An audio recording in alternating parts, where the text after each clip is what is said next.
Leafs talk. JD Bunkis, Sam McKee. I'm gonna work on our boy show's countdowns. He gives us like a 20-second countdown before we start these shows. He gets us prepared. He's our guy though. Leafs win. Leafs win 4-3 against the Tampa Bay Lightning. They avoid what was a near disaster. Felt like for a second there, it was storms of brewing, buddy. When did they scored their first goal with under 10 minutes left, right? It was Asimont.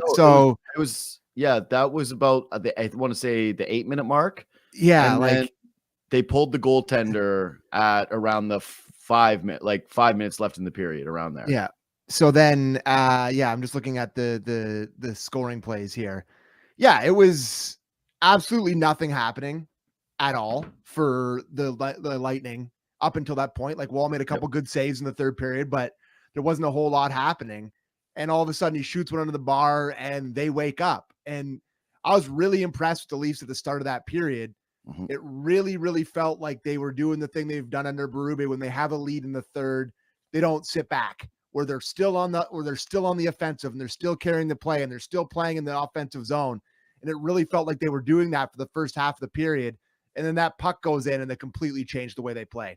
I don't know. It just felt like they all felt it. I don't know. It was just very, very clear to me very quickly that goal changed the game. Like it felt like both teams went in completely different directions as soon as that puck ended up going in the net. I gotta say, like, it's a really bad turnover on the first one, like a horrific announcer's curse. Like it's just Simpson. They're chopping it up, being like, "And Woll's played amazing, he's so good." And then bang, one's in the back of the net.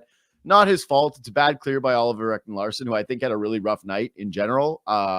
Two really bad turnovers. That horrific one on this play here, and the one where he did the blind pass, no look into the slot that ended up in a breakaway for the Lightning.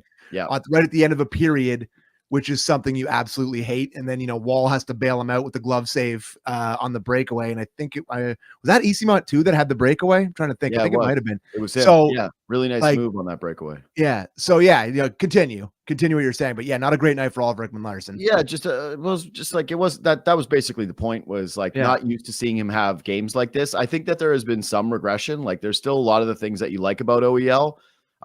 We both are big fans of his aggression. We've been fans of the puck movement, but lately I would say that it's been a little underwhelming for that pairing, right? And I did think that tonight when Jake McCabe left this game, where he takes a puck to his ear and you go, oh no, this is horrible. Like you really hope that you're not losing him for an extended period of time. The blue line has been a great story this season. There's definitely no doubt about that. It's clearly more improved than it has been for basically any of the iterations of the Austin Matthews era. But I do think that as much praise as we've given Ekman-Larsson as throughout the season, tonight was a tough one for him, and his goaltender was spectacular. And to me, like, if you want to kind of get into it, I thought that the story of the game was actually the discrepancy between the two goaltenders, right? Like Vasilevsky let in a bunch of goals tonight that I think that he could have saved with better positioning and better tracking. And Joel Woll was spectacular and now has been spectacular for like a pretty long stretch here. He looks like a guy who is really starting to figure out the league. Looks like a guy who didn't have a training camp and might be an actual elite goaltender. The movements, the athleticism, the calmness. It's just like there's a quiet swagger to his game right now. And just the Leafs they've just got an incredible abundance of riches in net right now with the way that these two guys are playing. But now specifically this dude who has been, there's no other word for it. Phenomenal. It's funny you mentioned Vasilevsky there. The Leafs own two of the premier goalies in the league. You think of Vasilevsky, it feels like they score 4 or 5 on him every single time they play against him. It's just, even going back to the playoff series where they beat them, he was the biggest reason why. Like he truly was one of he was no good. They let in 1 million goals from the point. He was no good. And you look at him that the Leafs own, and they also Connor Hellebuck every time the Leafs play against Connor Hellebuck. Yeah. He lets in 5 goals. And I'm like, oh, this guy's good. This guy's supposed to be playing for America. Like, it's really funny that these two guys who are two of the more vaunted guys in the league, the Leafs seem to have no problem with, but like you put in some guy on the second half of back-to-back that nobody's heard of, that's when he's going to make 50 saves. Joseph Woll, really, really good. Vasilevsky, not great. Woll's inched ahead here. He's inched ahead. Like they're going to be playing a ton in this month coming up here. Mm-hmm. So it's not like there's going to be one guy's going to be getting a bulk of the starts. I forget what I saw the number is, but it's an insane amount of hockey in the next 2 months. Yeah, it's a lot. And you and I talked about this on the last episode, right? So there's not going to be they're going to vacillate between a 1A and a 1B. For sure. Both guys are going to play a ton. But I'm not I know they're both going to play a ton, but we're doing a sports talk radio show here. He's nudged ahead in terms of who's playing better and who's looked better. Like it's been a 5-game sample here now for Woll where he's been outstanding. He's been fantastic, full stop. Like I've just, he's looked like an elite goalie, like you mentioned. So another great one from him tonight. And they needed all of them. And even when they get the empty net goal, puck comes out in the middle of the ice to Braden Point, I think, right at the end of the game, 11 seconds left. And he just stares him down, aggressive, gets out with the blocker, makes an awesome save. Tons of activity around his neck, guys in his crease all night. Mm-hmm. He was getting pissed off, showing a little bit of emotion. I really like to see that from him. It was a great night for Woll. And it's ridiculous where the Leafs goaltending's at right now. Yeah, I like the way he's moving. I like the way he's moving right now. It just looks really good. And some of the rebounding control has been great. But the big one for me tonight was that breakaway that we mentioned first. Like if we want to roll that one, this is picture perfect. Like this is the epitome of a goaltender not making the first move, staring a guy down who is in the middle of them. Oh my God, that pass. Yeah, it was if really you're watching on YouTube, that Oliver Ekman-Larsson turnover is all-world turnover. It's horrific. But for him to stay with it this way, never bite on anything, and then wait it out, snap that pad across, athletic as hell, man, to get that across, and then keep the pad like right on top of the glove, no gap between, like right there, you see it, no gap. That's beautiful, beautiful, beautiful save by Joe Woll. He is absolutely in the zone right now. And I was thinking two things. One was that it's crazy that right now, and you still do feel it, like there is the discrepancy between these two goalies. Like if you got into a series with Tampa, you would feel totally like, yeah, I don't feel as though there's some massive net advantage for them, which you would have thought was going to be huge. But two is, you and I have talked a lot about, and I've talked about it ad nauseum on my podcast too, how it's like, man, why'd they do the Joe Woll contract now? Like, why'd they do it in the offseason? Why didn't they just wait? He's injury prone and he starts the season hurt. And everyone's hand wringing, or a lot of people are hand wringing. I was hand wringing. And you watch this guy perform this way, and you go, God, if he does stay healthy, he's going to be worth a lot more than what that contract was. Yeah. And maybe listen, I'm not ready. I'm not ready to go there yet. Like, I'm just saying. I thought about it. He's had a good 5-game stretch. Cross my mind. Yeah. Is all I'm saying. Is that he puts it together, and I think he is that guy. You do. You're fired up about him. I know he's looked great, but I'm not ready to be like, oh, thank God they paid him. Like, he could disappear. He could disappear for 5 months with a flutter puck off the half boards like last year, and then disappear for Game 7. Like that is still there. So like he's been excellent, but I'm not like totally backtracking on everything I said about the contract. I'm not saying backtracking. This isn't a backtrack. I think all those points were valid at the time, and there's a reason that we had those conversations. I don't think like it's a big bozo take like some others that we've had. Certainly, I think that I'm just mentioning that tonight. I felt good about what that is, and it was a reminder of what they could end up saving on that deal versus what they may have. And like, I think that them doing it now, they probably, if he's healthier, save a lot more in terms of a contract negotiation than the other way around. Like what they would have been able to get him on if he does have a season that's full of injuries and he doesn't play enough games. That's kind of where my head's at. But I will say this is like, you mentioned how much traffic was in the crease tonight, and I felt the same way, dude. I was like, oh boy, this like they're in there. Tampa's not afraid to go in the middle of the ice and in the net and in the crease. I still do feel like don't bump him, don't hit him, don't hurt him. He's in a groove. Like so, every that's not going to go away for a while. Still like the old, tightens up a little bit every time a puck goes towards the crease. Any stretch, 100%. It's like, it's there. It's there. 100%. He's been excellent, and he was awesome tonight. And I just really hope he keeps the momentum going. You give Stolar's Chicago on Monday, I guess, right? If you're going to go back and forth, and then it's Woll on Wednesday, and then you split the back-to-back whatever way you want to go, and then away we go here. But it's nice. 15 games in 31 days in December. So, but stretching out over that. Like I think it's even into January, it's an insane amount of games. Like if somebody tweeted me the number, I'd have to go scrolling through my phone. I don't want to do that right now, but there's 1 million games in the next 2 months. So you're going to need both of these guys, and both of them haven't played a ton of games in their career. So you're going to need them both to really start pushing past their sort of comfort zone when it comes to amount of games played here. And it's going to be great. Yeah. 27 of 54 from Garrick Sissons on our YouTube chat. So thanks for that. 27 games in 54 days. All right. That's the number I saw.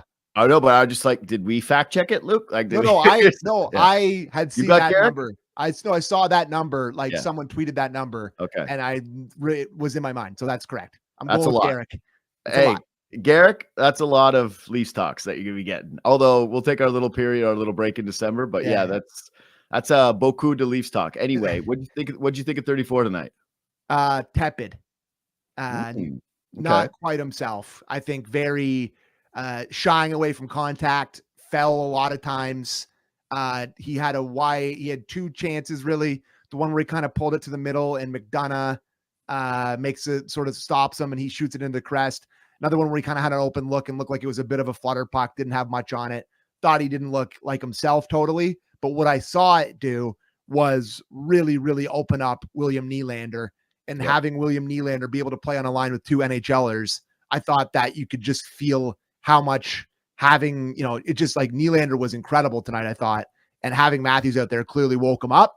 And it was great. Like his last game, I talked about Willie when he's playing against the Florida Panthers with those two guys he's playing with, whoever they're throwing him over. He's like, what am I supposed to do? And tonight he felt really good. So just to go back to your Matthews thing, I think it's going to take some time here for him to get back up to where he's at. But I didn't see a lot of direct, hard play from him tonight. I thought he looked a little tepid.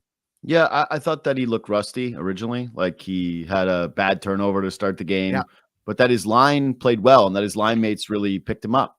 Yeah, like for sure. And I didn't think that he had a bad night. I thought, again, he looked a little rusty. I like your analysis of it. I think I actually agree with it. I hadn't really thought too much of it, like not too many driving plays, but I do think that it was like, mostly the other line mates that he had were playing great. And I actually think that overall on a whole, tonight was a great game for Nylander, a really great game for Nyes, and a really great game for, again, Marner and Tavares, who had Holmberg on their line, who was like not even able to pay attention to what's going on. Like, can't even conceive offensively of the things that was bouncing off the side of his head. He's like, what was that? Where was that? Where'd that come from? What is that thing? Like, it's literally like, that's what you see. That is the number one thing you see in sports, where it's guys who are really good and guys who are bad, where the one guy is thinking of something creative and hits somebody when they're open. And this is across like all sports, right? And the other guy is not aware. And then you're being asked the bare minimum, which is like, hey man, always pay attention to what's going on when this person has it, because they're really good. Just because you're not making those plays, you should probably be paying attention. But I was thinking about that too. Like tonight, like how many forwards are going to be on the playoff roster from this iteration? Because Dewar and Lorentz, I think, are the only two guys in the bottom six that are, and I don't even think Dewar is like necessarily a lockety lock. I think that he'd probably be there, but could I see a scenario where Dewar is out? Yeah. Like you're talking five guys in the top six. What? Dewar played 10:52 tonight. So it's like what? At most, you've got 7 guys that are playing for you tonight that are going to be on your playoff rostered forward wise, if things are going well and barring no injuries. Yeah. So Nyes, Nylander, Tavares, Matthews, Marner, Lorentz. Yeah. Dewar, and that's it. That's it. Right? Yeah. Crazy. Yeah. Wild, right? They're going to make some trades. They're going to get guys back. They got a bunch of people out. Clearly, like their whole bottom 6 is out with injury. And they're going to get Pacioretty back. They're going to get Kampf back. They're going to get McMahon back. They're going to get all these guys back. Maybe Max Domi. I'm not holding my breath on Yarncroc. He's going to be Nikita Yarncroc if he comes back. He'll be playing game 1 if anything. But they got some work to do in the bottom 6. They still got some injuries clearly, but it's a nice problem to have when you have that top 6 and you can just roll those guys out there for 20 minutes and dominate. I thought they were great 5-on-5. Yeah. What do you think that Berube sees in, like, because we always used to have the thing where like Sheldon Keefe really loved Alex Kerfoot, and we would make fun of him how he's like obsessed with Kerfoot's game. And on Holmberg? Is that what you're asking here? Yeah. Holmberg just seems to be, I get it. It's not like they're chock full of options, but if you told me tonight, hey, like, especially, I thought Simpson made a good point after the Robertson goal. Like, 100% hey, man, Robertson just scored a goal. He's got tons of jump. Then he came down. He had that clapper over the way. He's like, I'm back. Like, and then he he made a great move at the blue line against the grain on his backhand. That cut, beat the guy wide and hammers a clapper. I'm like, oh, he's buzzing. Blowout Nick, he's back. I'm buzzing. He was back for literally that shift and then was never heard from again the rest of the game. But even still, I would have fired him up there in that moment. Like, what has Pontus Holmberg done to make sure he's like a lock on the wing? I would want to see what Gurbankin looks like there. Like, I don't know. I don't really understand why, literally, as Justin Borden calls him, maybe the least talented offensive player in the league, who was thirsty for an empty netter too. He wanted one tonight. He tried to basically draw one to the button from his own end. It's just like a lock up in the top six. Like, what do you think it is? Why is he there? I guess I kind of see it, but I don't know how to explain it. Like, he's big and round and he skates hard and he kind of opens up lanes a little bit and he's responsible defensively. He just, like, I understand that he is a capable winger that can kind of play with those guys where he's opening up space for them. He can win a board battle, can cycle the puck a little bit. But yeah, like, he's going to get the puck and beat it to a square. He's chopping it around. Like, he's a world-class chopper, bud. Like, he does not like that. He might be the chopper.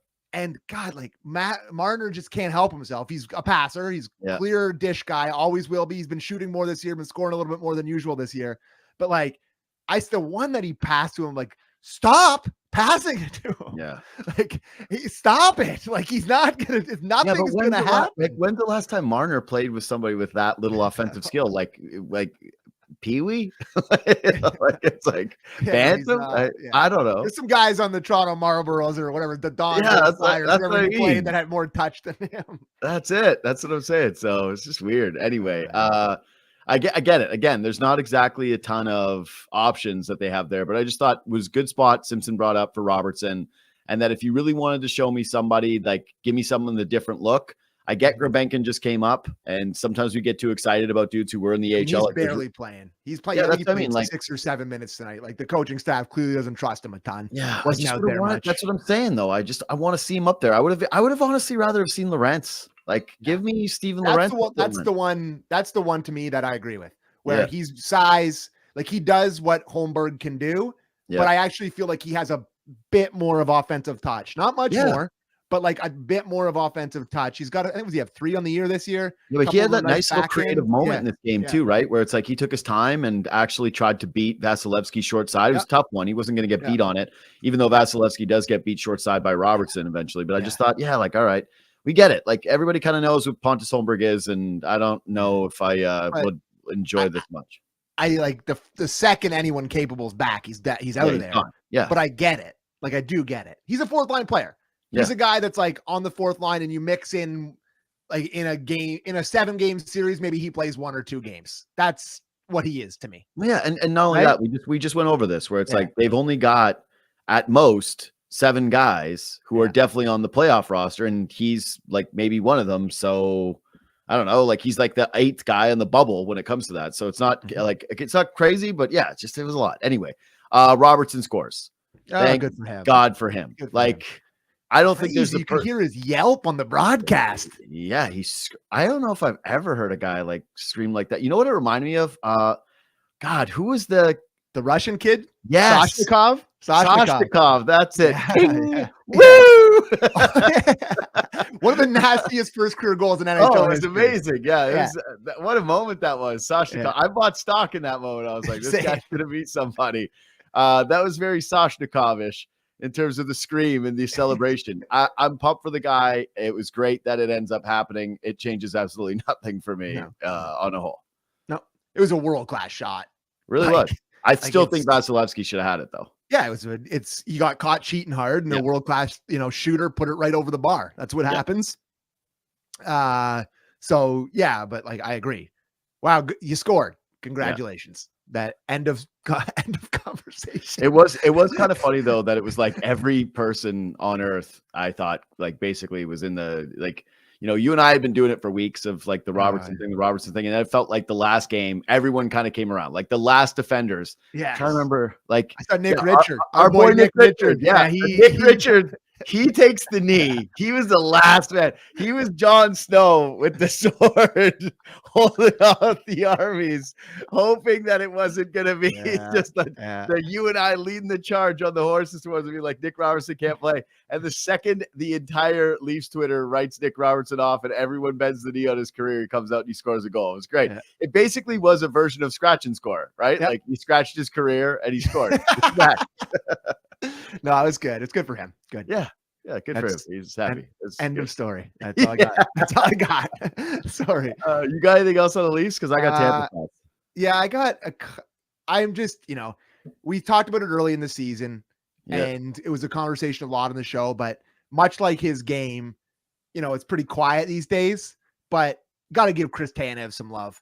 This guy, glad you he does everything for this team in terms of defense, like his shot suppression stuff, his everything, like all his advanced stats. He is amongst the best shutdown guys in the National Hockey League.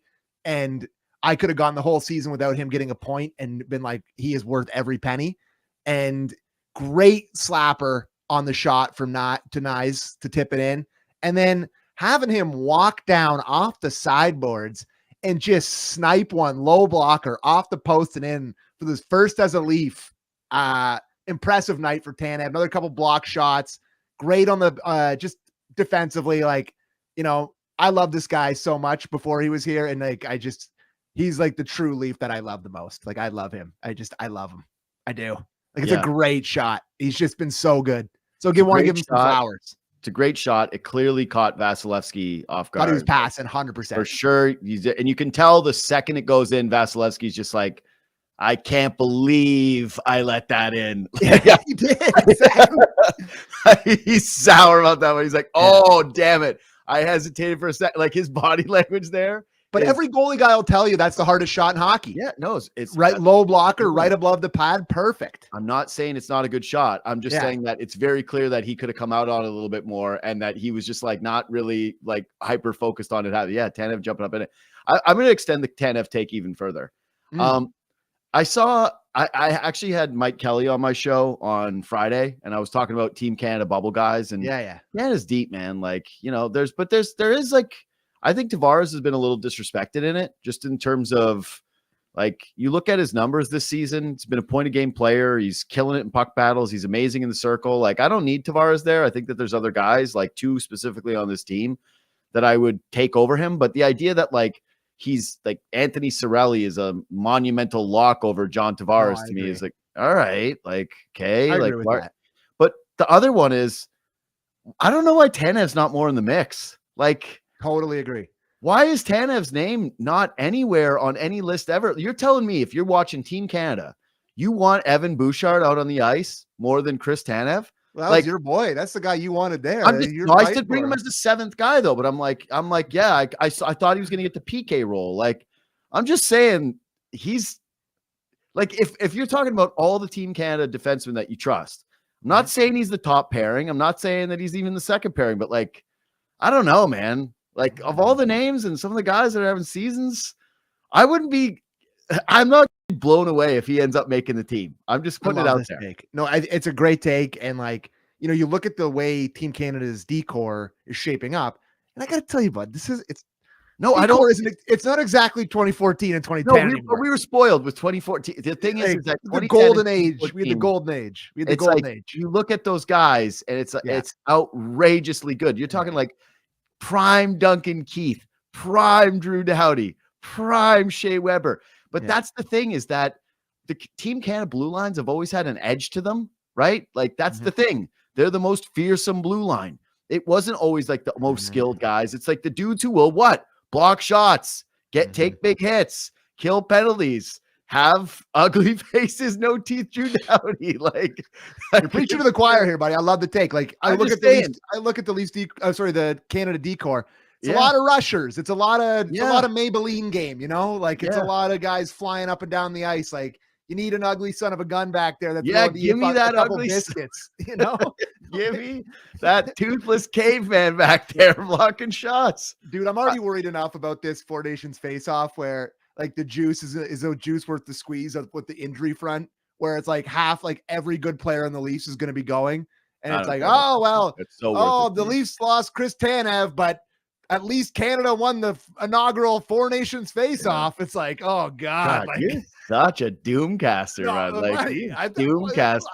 Like, listen, it's the Olympics. It's one thing. Yeah. If they lose somebody in the Olympics, it's like, okay, whatever. We won gold. That's all that matters. I don't care about anything else. Yeah. But like for the original, like the Four Nations face-off, it's like, ugh, a little more worried about that one. Imagine getting injuries and losing the. Yeah, man. Yeah. No, you're right. It's a fair point, but I'm just saying, I cannot for the life of me imagine how these hockey GMs are looking at Bouchard playing on the power play with McDavid, and you're like, I get it, he's a talented guy, but that you would want him out there against Team USA over Chris Tanev in these spots, like just give me Tanev all day. 100%. And also, I just know that this is the type of take that normally other markets would crush, and they would go like, look at these idiots talking about Chris. But you're telling me that people in Vancouver and like Calgary, they're not like, no, but he's like, his approval rating in Canada. Yeah, that's what I mean. Every market adores this guy. Yeah. Like he's not even the other markets can hate on this take because they all love him too. So yeah, they know. So I think that this is kind of a universally accepted fine one. So anyways, Chris Tanev for Team Canada. Love it.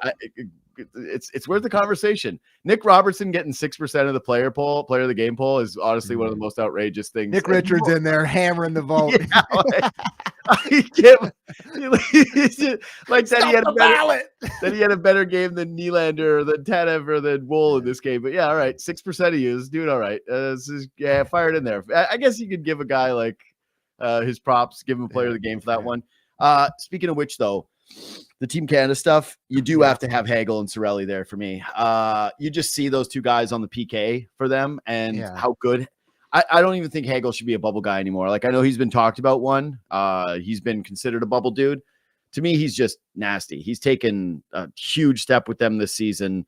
I love his game. I think he's like pure Team Canada hockey down the lineup kind of game that you want to have on the team. And I would just say, I like the pairings, and I thought, hey, that's one of their penalty kill units right there. Good.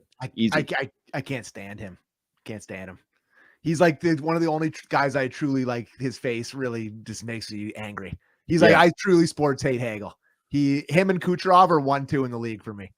So it's going to be interesting for me to cheering for a lot of these guys in Canada. Like Reinhardt is an absolute Leaf killer, and you're going to be rooting for him. Hagel's an absolute Leaf killer. You're going to be rooting for him. Like, it's going to be a quick turnaround. When the guys put the of course, you forget immediately. You forget immediately. Like it's like snap of the fingers. I get it. I get it. Never once had. The only time that I ever felt that was when I was in university and Bertuzzi was on Team Canada, and it was coming off of the Steve Moore thing, and it felt a little ugly. A little dirty. Yeah, it felt dirty. It felt wrong. And I felt like we were cursed and we were. So that's the only time I've ever seen a guy in a Team Canada swear where I was like, no. This is not right. Hagel, but do you disagree? No, he should be there. He's got to be there. He's a good player. Like, I think, again, not a bubble guy anymore. Like an actual bona fide has to be their guy. Our boy Celebrini's making a bit of a charge for it, too. Celebrini, yeah. I mean, he's think nasty, man. The guy shoots in the net every night.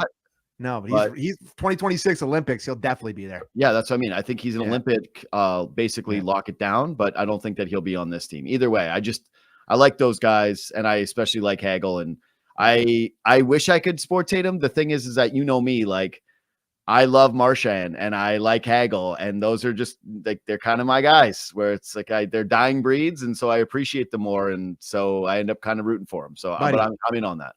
You mentioned Marchand. Is there a funnier clip than him hammering Biz? No. That's the funniest thing ever. Man, those guys that beat the wheels off you is one of the funniest things ever. Those guys that are universally hated, and Marchand goes on their side.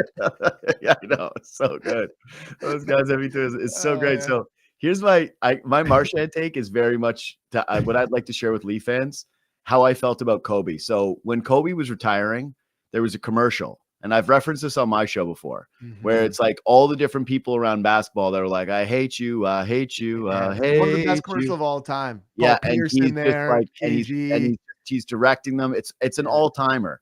And in that moment, I realized where I was like, man, I'm never going to sports hate anybody like Kobe ever again in basketball. Like, I truly despised watching go. I hated MJ too, because again, I hated the killers, right? The guys who killed my teams. Yeah. And Kobe, I couldn't stand. And I respected him though so deeply. And I knew that I was like, we're never going to see this like again. And you're so rare. The mama mentality, all of it. Like, I respected Kobe infinite. Like, and it kind of made me so sad. And I feel the same way with Marchand right now, where I'm watching him and I'm going, I don't know how many more of these guys we're going to get, you know? Free agent.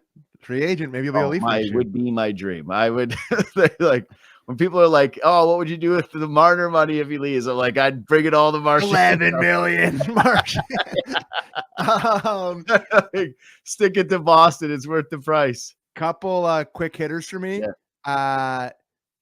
You know, I don't love to talk about the refs, but that call on Oliver Ekman-Larsson is a disgrace to the game. No, it wasn't good. No, it's like those guys are having an absolute war in front of the net where he cross-checks, who was it? Was it Gensel he was battling with in front of the net?